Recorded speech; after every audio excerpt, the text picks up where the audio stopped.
Let's discuss hedging versus income for options. Specifically, when you're talking about you're either long or short a stock position and you're using an options to either insure yourself on the downside or collect extra income. So, if you're long a stock, you own a stock. How do you get rid of that? You get rid of that by selling. What gives you the right to sell? Buying a put. Buying a put. If you're short stock, right? If you're short stock, you're borrowing someone else's stock, selling it right now, collecting the proceeds with the intention of buying it back at a lower price and making the difference. So how do you exit a short position? You buy back or return the stock. What gives you the right to buy? Buying a call. Buying a call gives you the right to buy. Like a callable bond, right? Gives the issuer to purchase back the bond from the investor. A puttable bond gives the investor the right to sell the bond back to the issuer. Now, with income, it's a little bit more tricky. So, if you're long stock, you own the stock. How would you collect income and use that stock to protect yourself against the option screwing you up, right? So when we think about selling a call, that's selling the obligation to sell. If I say, look, I'm going to sell you NVIDIA for 190, no matter what, what happens if NVIDIA were to go to 5,000? I would have to acquire it at 5,000 in the market and sell it to you for 190. So that's a problem, right? But what about if I have the stock? What happens if I have the stock? So let's say I'm long NVIDIA at $185. I sell the obligation to sell NVIDIA, aka sell a call, for, let's make up a premium. Call it 6 or 600 because options are in batches of 100. Now, we're long NVIDIA at 185. We sell the call at 190 with a strike of 190 for a premium of 6. Now, let's say NVIDIA goes up to $300. The contraparty, the opposing party, is going to say, look, give me the shares at 190 like you promised. No problem. I hand you over the shares.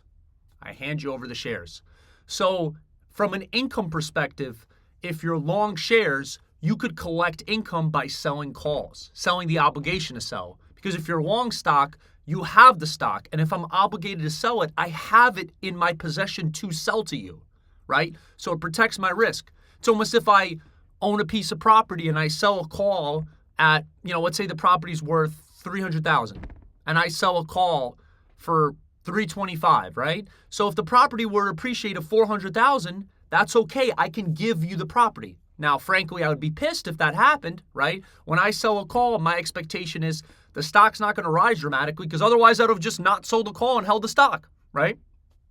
The reason people sell calls, it's a very common strategy, is they just want to collect income. They want to collect income, right? And they just don't see the stock rising up very much. Now, I wouldn't really lose money if the stock went up. I would actually lose money if the stock went down, right? So now let's talk about income if I'm short stock. Well, if I'm short stock, I sold the stock, right? I sold the stock. So what I would do is I would actually sell a put to collect income. Sell a put is the obligation to buy. So I would it's almost like the opposite of the position because I have to buy back the stock to cover it. Now I have the obligation to buy it at that price. So that's where I would collect income. So if I was short stock, if I was short NVIDIA at, 190, right? Maybe I see NVIDIA going down over the next couple weeks, but just in this next week, I don't think it's going to drop below 180. So I'd sell a put with a strike of 180 for whatever the premium's going to be. And I just sit there and hope. Now, again, if the stock were to go to like 170, I would have to, buy back at 180, and I'd be kind of pissed about that. But that's kind of the gamble that I'm taking. We're both sort of gambling in that regard, right? So, I mean, there's also some people that sell naked puts on stocks that they think are great. And in that case, I mean, if worst case scenario, you could just buy back the stock. And if it's a great stock like NVIDIA, you're fine. You could sell naked puts. But that's kind of not what we're talking about. I just wanted to briefly mention that.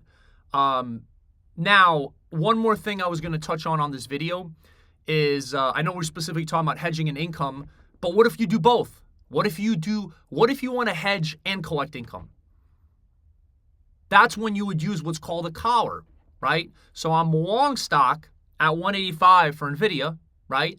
And then I would sell a call with a strike of 190, and I would buy a put with a strike of 180.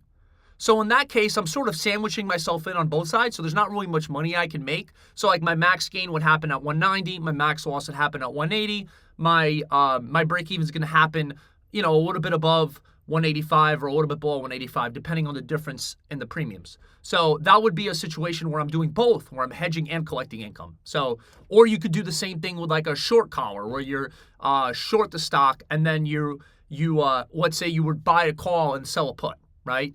One last thing I did want to mention. So with the short position, it does have an infinite loss potential. So it's kind of a risky position. A lot of times I classify options in yellow, red, and green. So the green ones would be very safe, like long a straddle, long a call, long a put, stuff like that. That has any kind of spread has a very small loss potential. Then I'd put covered calls in the yellow because you can still lose a lot on the stock. Or if you're just long a stock, right?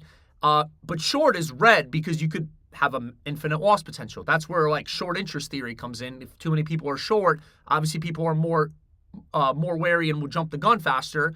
That's why I like the minimum maintenance margin requirements higher for short positions as well.